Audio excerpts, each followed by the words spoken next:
चाहे वो मंत्री हो, चाहे वो डिस्ट्रिक्ट एडमिनिस्ट्रेशन हो, चाहे बाकी लोग हो, वो वहाँ होते थे। मुझे बड़ा दुख होता था अंदर से कि मेरे बारामूला के, जहाँ का मैं रहने वाला हूँ, जो मेरे पड़ोसी है, वो कब खड़े हो जाएंगे। तो आप लोगों की मेहनत से आज वो दिन भी देखने को मिला कि सब यहाँ एसटी के जो इज्जतदार, जो एसटी की क्रीम है, जो पूरी इस एसटी के लोग जिनको इज्जत करते हैं, वो हमारे सामने बैठे हैं। और जो ये आज का प्रोग्राम है, ये इसलिए बुलाया है कि बारामूला में एसटी की जो डिस्ट्रिक्ट टीम है वो आज आपके बीच में बैठी है। जो हमारी कॉन्स्टिट्यूंसी की टीम है वो भी आज हमारे बीच में बैठी है। एक बार इसलिए ये मीटिंग हमने बुलाई कि आपको भी पता चले कि किस बंदे को क्या जिम्मेदारी दी है। जैसे कि हमारे डिस्ट्रिक्ट प्रेसिडेंट जो है वो भी यहाँ पे बैठे हैं। हमारे इज्जत जो मैंने बोला, यहाँ बड़े हमारे लीडर जो गुलमर्ग की यहाँ बात होती है बार बार, जो उसको वो ना क्या बोलते हैं, उसको एफआईआर भी लगे बहुत, वो भी यहाँ बैठा है। तो बाद में हम इंट्रोडक्शन करेंगे अपनी टीम की, आपके सामने उनको खड़े करेंगे। ये टीम, मगर मेरी ये गुजारिश है इस टीम से कि हम बाकी पार्टियों की तरह नहीं है। हमारी पार्टी अलग है, हमारा काम करने का तरीका अलग है। जैसे कि अगर हम बात करें नेशनल पार्टी कांग्रेस की, अगर मैं बताऊंगा कि कांग्रेस किसकी है तो जवाब क्या मिलेगा मुझे? जवाब मिलेगा वो सोनिया गांधी की है या राहुल गांधी की है। यहाँ की अगर मैं बात करूंगा, एनसी को बोलूंगा एनसी किसकी पार्टी है, तो आपकी ज़बान से आ जाऊंगा कि वो फारूक अब्दुल्ला की पार्टी है। अगर मैं पीडीपी की बात करूंगा, बोलूंगा कि पीडीपी किसकी पार्टी है, तो जवाब यही मिलेगा कि वो महबूबा मुफ्ती की पार्टी है। मगर मैं सवाल आपसे करता हूं कि कोई आप में से मुझे बताए भारतीय जनता पार्टी किसकी पार्टी है? भारतीय जनता पार्टी हम सब लोगों की पार्टी है। ये किसी की पार्टी नहीं है, किसी के घर की पार्टी नहीं है, इसमें खानदानी राज नहीं है। पहले जब आपने देखा, जो हमारे अमित शाह जी हमारे पार्टी के नेशनल प्रेसिडेंट थे, पिछली टर्म में 3 साल रहे। आज आप देखते हो कि जेपी नड्डा जी, जो कि हिमाचल प्रदेश के रहने वाले हैं, वो इस पार्टी का प्रेसिडेंट बना है। उसका अब टाइम खत्म हो जाएगा 1 साल के बाद, तो और कोई आ जाएगा। ये भी कोई दूर नहीं है कि हम में से भी कोई पार्टी का प्रेसिडेंट बनेगा। किसने सोचा था गुलजार साहब भी डिस्ट्रिक्ट प्रेसिडेंट बनेगा? कब सोचते थे हम? यहां जो बात हुई एसटी मोर्चा की, जो भी लोग बने, हम खादिम बनते हैं, हम लीडर नहीं बनते हैं। क्योंकि हमारी पार्टी का पहला एम है कि 24 घंटे लोगों का काम करना, लोगों के बीच में रहना। इसलिए आप देखते हो कि कोई दिन ऐसा नहीं देखते हो कि हमारा जो वर्कर, हमारा जो लीडर, कहीं ना कहीं आपको मिलेगा किसी न किसी बंदे की, जो भी उसके हाथ में होगा उसको हमदर्दी करता हो, चाहे दुख हो चाहे खुशी हो, वहाँ पे आपको हमारा बंदा मिलेगा। आपने देखा कोरोना जब हुआ, ऊपर वाला बचाए, अगर बाप को होता था तो बेटा उसके साइड हो जाता था, दूर हो जाता था। तो आपने सोशल मीडिया पे देखा होगा कि हमारा जो पार्टी का वर्कर था, चाहे वो बड़ा लीडर था या छोटा था, वो आपने देखा होगा कि सड़क पे कहीं मास्क लेके, कहीं सैनिटाइजर लेके, कहीं दवाई लेके लोगों के बीच में वो जाता था। हमारा काम खाली इलेक्शन लड़ना नहीं है, हमारा काम है लोगों की सेवा करना। इसीलिए पूरे साल के साल हमारे प्रोग्राम आते हैं। कभी सफाई करो, कभी कोई ना कोई प्रोग्राम आता है, भूखों को खाना खिलाओ। आप देखते हो हॉस्पिटलों में कभी हम फ्रूट लेके, मतलब कोई ना कोई चीज़ लेके हम पहुंचते हैं। आपको पता है कि जब मोदी जी ने पहली बार पार्लियामेंट में उनको ये जिम्मेदारी मिली कि हमारे इतने बड़ी जो मुल्क है इसके सरबराह जब वो बने, तो उसने पहली बात ये बोली कि मेरी जो हुकूमत है ये गरीब की हुकूमत है।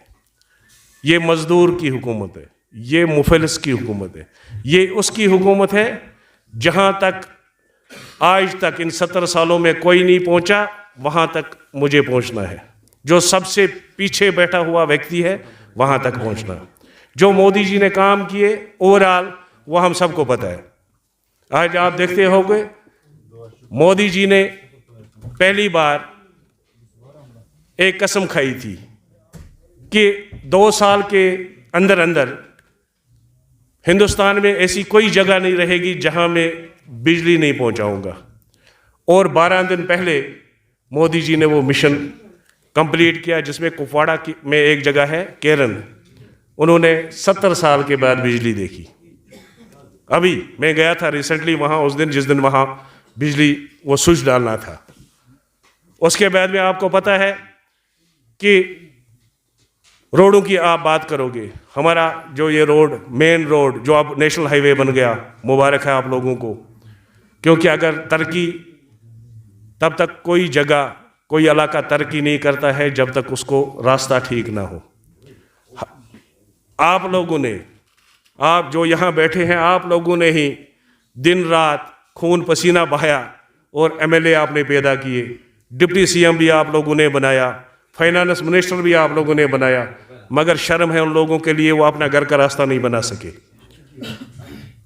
हमें शुक्रिया करना चाहिए मोदी जी का कि अगर डिस्ट्रिक्ट बारामूला में सबसे अच्छा रोड बना, वो बारामूला टू गुलमर्ग वाला रोड बना, आज तक नहीं बन पाया। अब हम यहाँ एसटी वाले बैठे हैं, हम एसटी की बात करेंगे। आप देखो, पहली बार मोदी जी जब उन्होंने हुकूमत पकड़ी तो उन्होंने एक बात, पता नहीं आप लोगों ने सुनी होगी या नहीं, बोला एक फौज मेरे पास है जो बगैर तनख्वाह काम करती है।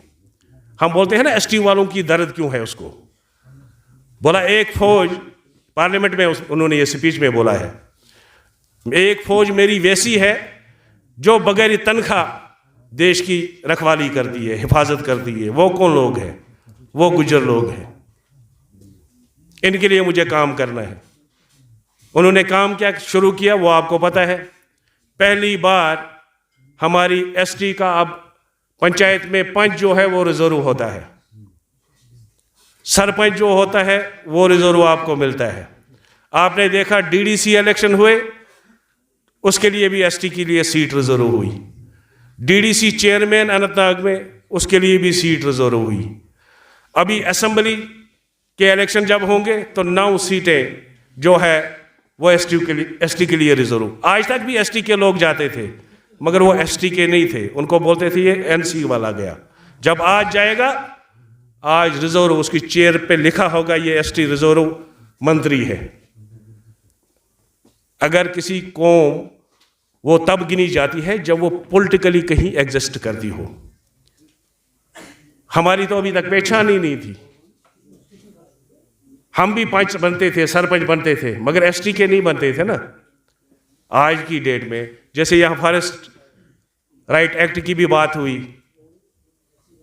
ये भी सही है कि अभी ग्राउंड में उसमें दिक्कत है, मगर बदकिस्मती ये है कि जो उन्होंने वो चमचे पाल रखे हैं, जो भी चेयरों पे बैठे हैं, उनको थोड़े भी ना पेट में वो मरोड़े आ रहे हैं। मगर वो जमाना अब खत्म हो गया, वो वक्त खत्म हो गया। अब उनको हमारे घरों के वहाँ जाके, हमारी बहकों में, हमारे घरों में हमारे काम करने पड़ेंगे। यहाँ बैक टू विलेज हुआ, जब बैक टू विलेज शुरू हुआ, मैंने बोला दिल्ली में, मैंने बोला जनाब इसका कोई फ़ायदा नहीं होगा, ये जाते हैं अफसर कुछ नहीं करते हैं। तो हमारे होम मिनिस्टर साहब ने बोला ये मुझे भी पता है कि ये अभी कुछ नहीं करेंगे, मगर इनको एहसास दिलाना है मुझे, आपका जो असली काम है, आप लोगों के खादिम हो, आप लोगों के दरवाजे पे जाओ, आप भी रात को उस गांव में रहो, आपको भी पता चलेगा कि उस गांव में बिजली आती है, पानी आती है, रोड कैसा है, वो उनका खाना पीना कैसा है। और अगर वो वहाँ से गुलमर्ग से निकलता है, उड़ी से निकलता है, डीसी ऑफिस में पहुँचता है, वहाँ साहब गैब होता है, अब उसको पता चलना चाहिए कि ये इतने दूर से आया है, इसके लिए मुझे मिलना ही मिलना पड़ेगा। इसको फर्क है। मैं ईमान से बोलता हूँ कि आप लोगों को आज तक कुछ जो चमचे थे कहीं आपके हर गांव में एक एक दो दो, मैं आज आपको यहाँ पे, उनके भी यहाँ पे लोग बैठे होंगे, उनको यहाँ से चैलेंज करता हूँ आज कि अब आपकी वो गुंडागर्दी और चमचे की वो खत्म होगी। अब एक ही घर को नौकरी नहीं मिलने वाली है, अब आप ही के टीचर नहीं लगेंगे, अब आप ही के चपरासी नहीं लगेंगे, अब आप ही के घर में वो दाल वाला सेंटर, सिलाई वाला सेंटर, अगर जहर आएगा वो भी अब आपकी के घर में नहीं आएगा। अगर वो आप आएगा तो उसको मिलेगा जिसका हक होगा। अब एसटी वाले को जागना, आप लोगों को अब जागना पड़ेगा। अब वो ठेकेदारी, वो लंबरदारी खत्म होगी जो आप लोगों को बेच के, जब कहीं जाते हैं किसी महफिल में, आपके वो खड़बेच और ठेकेदार बन के आपको बेच देते हैं। जो कुछ वहां होता है वो खुद अपने ही घरों में भर देते हैं। अब वक्त आ गया, मगर मेहरबानी करके हमें, जब तक हम नहीं खड़े हो जाएंगे हमें हक नहीं मिलेगा। हमें जागना पड़ेगा, अपना हक हमें लेना पड़ेगा। अगर मैं बारामूला की बात करूं, टोटल 3-4 बंदों ने यहाँ एसटी वालों ने सब कुछ खाया है, मगर मैं कुरान की कसम खा के आपके साथ वादा करके बोलता हूं कि उनको अब हिसाब लेंगे हम। वक्त आ गया उनको हिसाब देने का। अब किसी चेयर पे बैठ के वो एसटी का वो चलाने वाला वो दास्तान बंद होगी। कोई रखे हैं 5-6 चमचे वमचे रखे हैं, हमें पता ही नहीं होता था। इस पर चलो पुलिस कार किन्हीं कैसे सोचना पाती है सर। अब वो जमाना खत्म गया। अब उनको सोचना चाहिए कि आज बारामूला के इस डाक बंगले में, इन वीआईपी चेयरों पे अब एक गुज्जर इज्जत से बैठ रहा है यहां। अब आपका वो नहीं चलेगा। पिछली बार आपने देखा जो हमारे एमपी साहब आए थे, उनको डिस्ट्रिक्ट में प्रोग्राम करना था, मगर मैंने उनको बोला नहीं सर, हम जाएंगे एसटी के इलाके में। एसटी के इलाका हम गए, वहाँ पे गोयना में आप लोगों ने मेहनत की आज, मगर जब हमने मेहनत की, जब हमने वहाँ दिन रात काम किया, अपना जो दिन छोड़ के, मजदूरी का दिन छोड़ के वहाँ बैठे, तब जब वो एमपी आज किसी भी जगह जाता है, हर एक मंत्री के पास वो बोलता है, बोलो मेरे कंडी वालों को हक क्यों नहीं मिल रहा है, मेरी ईटीवी जो है वो बैठी क्यों है, मेरा जो कंडी का नौजवान है उसको गाइड लाइसेंस क्यों नहीं मिल रही है। अभी बात होगी यहाँ कि सब कुछ टंगमर्ग वालों के पास है। ये बदकिस्मती है हमारी। बदकिस्मती ये है, टंगमर्ग में एक एमएलए होता था, मगर हमारे पास डिप्टी सीएम होता था। वहाँ एमएलए होता था, हमारे पास फाइनेंस मिनिस्टर था, हमारा एमपी रहा। अगर उसने किया होता हम लोगों के लिए कुछ, तो आज हमें आज कुछ हम और सोचते। आज हम नहीं बताते कि 6 करोड़ की ईटीवी हमारी जो है वो सड़ रही है वहाँ पे। अगर गाड़ी चलती है वो भी टंगमर्ग वालों की। अगर अभी देखो आप, ईटीवी कितनी चल रही है, 70-80 चल रही है गुलमर्ग में, वो भी टंगमर्ग वालों की, हमारा कुछ नहीं। सोमू है वो भी टंगमर्ग की, दुकानदार है वो भी टंगमर्ग के, गाइड है तो वो भी टंगमर्ग के। जबकि हक जो है हक आप लोगों का है, हमारा हक है, क्योंकि हम गुलमर्ग के रहने वाले हैं। हमारी बहकें, हम 8 महीने पूरी फैमिली लेके वहां बैठते हैं, उसके बाद में भी मजदूरी करने हम 12 के 12 महीने वहीं होते हैं। टंगमर्ग वालों की कौन सी बहक है? उनका हक है, हमारा हक नहीं है। मगर मैं आपको वादा करता हूं, तब तक नहीं बैठूंगा जब तक ना हर चीज में 50% ज्यादा नहीं मेरी कंडी को नहीं मिलेगा, तब तक मैं चैन से नहीं बैठूंगा, चाहे किसी भी हद तक मुझे जाना पड़े। मगर उसके लिए आप लोगों को भी खड़ा होना पड़ेगा। अभी की थोड़ी सी, जब से हमने थोड़ा इकट्ठे हो गए, जाग गए हमारे लोग, तब से मुझे लगता है कि थोड़ा सा एक एक कदम हम आगे बढ़ रहे हैं इंशाल्लाह। और ये तो शुरुआत है, मगर हमें अपना हक लेने के लिए खाली अनवर साहब कुछ नहीं कर सकते। अनवर साहब तब ताकत है जब आप लोग मेरे साथ बैठे हुए यहाँ पे। इसलिए जो भी मसले हैं, कल भी हमारी मीटिंग थी, खटाना साहब थे, बशीर फामड़ा साहब थे, हमारे डिस्ट्रिक्ट प्रेसिडेंट साहब थे, सरपंच साहब थे। तो हमने एक पॉलिसी पे हम काम करेंगे कि एसटी के लिए हमें हर चीज़ अलग दे दो। हम नहीं बोलेंगे कि सब हमें दे दो, मगर एसटी के आप देखो, हमारे जो गुलमर्ग में है 12 गांव जो वहाँ काम करते हैं, 12 गांव जो वहाँ के रहने वाले हैं, इनके लिए गाइड अगर बनाने हैं वो हमें अपना हक मिलना चाहिए, जितना हमें मिलेगा। अगर ईटीवी चलानी है हमें अपना हक। हद ये है, पिछली बार मुझे सरपंच साहब ने फ़ोन किया, बोला हमारी गाड़ियों को, कटियावाली की जो गाड़ियां हैं उनको बूटा में जाने की इजाज़त ही नहीं दे रहे हैं। ये कितना जुल्म है। इससे पहले जब वो क्या बोलते हैं उसको, स्लेच वाले, पिछले साल हुआ था मेरे ख्याल में, हाँ बशीर साहब, 3 साल पहले, तो वहाँ कत्लों पे बारी आ गई, कुल्हाड़ियाँ लेके। जब फिर मैं, अगर याद होगा, मैं वहाँ पहुँचा, तब से मुझे लगता है उसमें थोड़ा फिर फर्क पड़ी। मगर ईमान से मैं आप एक बात बोलूँगा, अगर आज भी आपको कुछ नहीं मिलेगा, फिर कभी कुछ नहीं मिलेगा। आप लोगों ने झगड़ा करके, क्या करके अपना दिन निकाला, मगर जो हमारे बच्चे हैं वो ये नहीं कर सकते हैं। हमारे बच्चे अब घोड़ा नहीं चलाएंगे, वो ईटीवी चलाएंगे, वो नई टेक्नोलॉजी उनको चाहिए, मगर उनको जाने कौन देगा वहाँ। इसलिए हमें खड़ा होना पड़ेगा इसके लिए। मैं आपको वादा करता हूँ यहाँ एक बार, तब तक इलेक्शन हो ना हो उसके साथ मुझे कोई लेना देना नहीं है, कब होगा कैसे होगा, मगर जब तक ना अपना हक हम गुलमर्ग से बराबर नहीं लेंगे, तब तक चैन से मैं नहीं बैठूंगा।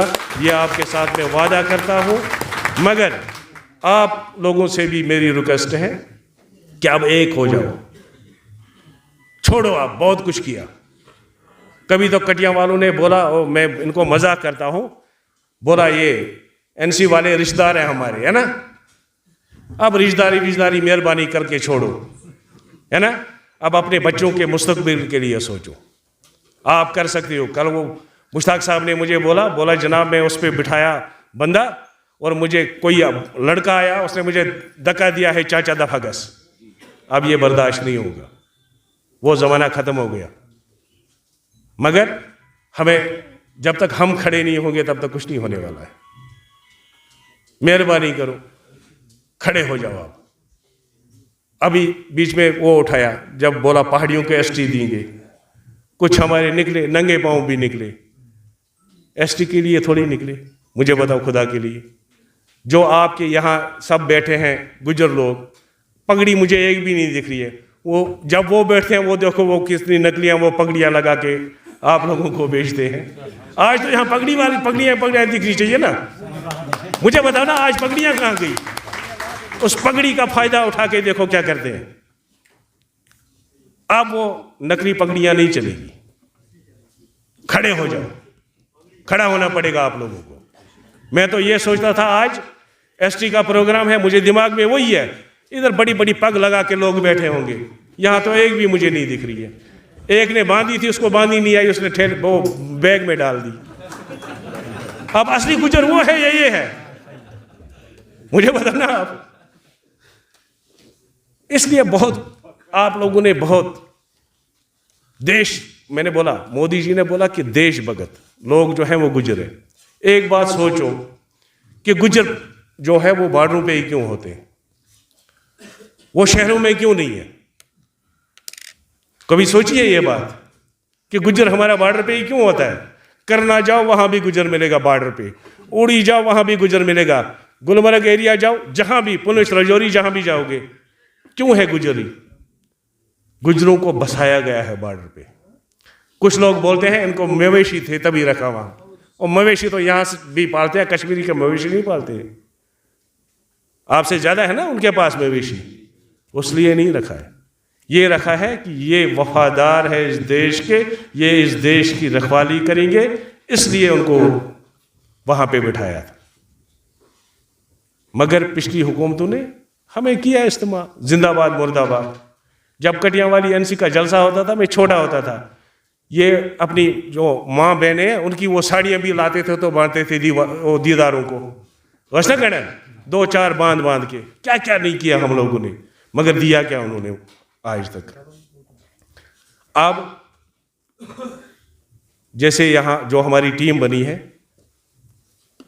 बहुत जल्दी इंशाल्लाह मेरी कोशिश रहेगी कि इनको एलजी साहब से भी मुलाकात में करवा दूंगा, अपने जो हमारे कॉमन मसले हैं वो लेके। ये नहीं कि पर्सनल, कॉमन मसले हैं। गुलमर्ग से हमें हक लेना है, उड़ी में कैसे लेना है, पूरे अपने डिस्ट्रिक्ट की अगर मैं बात करूं कहाँ पे क्या है, इसके लिए उनसे भी इंशाल्लाह इनकी मैं एक मीटिंग करवा दूंगा, एलजी साहब से भी, चीफ सेक्रेटरी साहब से मीटिंग करवा दूंगा। अपनी बात खुद रखनी है।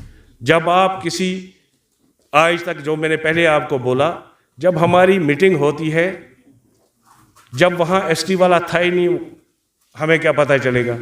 हमारा जो मंत्री बैठा है उसको क्या पता चलेगा कि क्या दिक्कत है इसको? मुझे क्या पता है कि बैग में क्या होता है, कौन सी परेशानी होती है हमारे ये गुजर को? मुझे पता नहीं है ना ये चीज़। इसलिए हमें खड़ा होना है, हर प्लेटफार्म पे हमें अपनी बात रखनी पड़ेगी। और मैं आपको वादा करता हूँ कि जो आपकी मतलब सोच नहीं सकते थे वो कभी होगा, वो भी इंशाल्लाह इस हुकूमत में आपको ज़रूर मिलेगा। आपको अपना हक मिलेगा, चाहे वो नौकरी हो, चाहे वो टूरिज़्म में हो, किसी भी मामले में, चाहे पढ़ाई में हो। आप देखो, कल मैंने एक मुश्ताक साहब ने बोला इनका बच्चा पढ़ रहा है कहीं पे, फिर मैंने बात की सेक्रेटरीट में, मैंने बोला इनके लिए है कोई स्कॉलरशिप? बोला सर पीएम मोदी जी ने 10 लाख रुपया तक इनको रखी है स्कॉलरशिप एसटी के लिए, मगर इस बेचारे को पता ही नहीं। लेने वाले वही 2-4 घर हैं जो अफसर बन गए। आप समझ गए मेरी बात? एक ही घर में सब, देखो आप। अब मैं नाम भी बोलूंगा, मैं डरता नहीं हूं, मगर अब उनको आप देखो, पिछले 5-10 दिनों से जब से ये जाग गए ना, सबको फ्रस्ट्रेशन है। अब हमारा क्या बनेगा? पड़ेगा अपने हक के लिए, अपने बच्चों के मुस्तकबिल के लिए हमें एक होना ही पड़ेगा। तब हम, हमारे जो ये मसले हैं तब ये हल होंगे। अगर आज ये मसले मोदी जी के दौर में हल नहीं हुए, ये कभी भी हल नहीं होंगे। आप सब लोगों का शुक्रिया, क्योंकि आज दवाई का सीज़न, बाकी सीज़न है ना, उसके बाद में भी आप यहाँ पे आ गए। आप सब लोगों का बहुत बहुत शुक्रिया।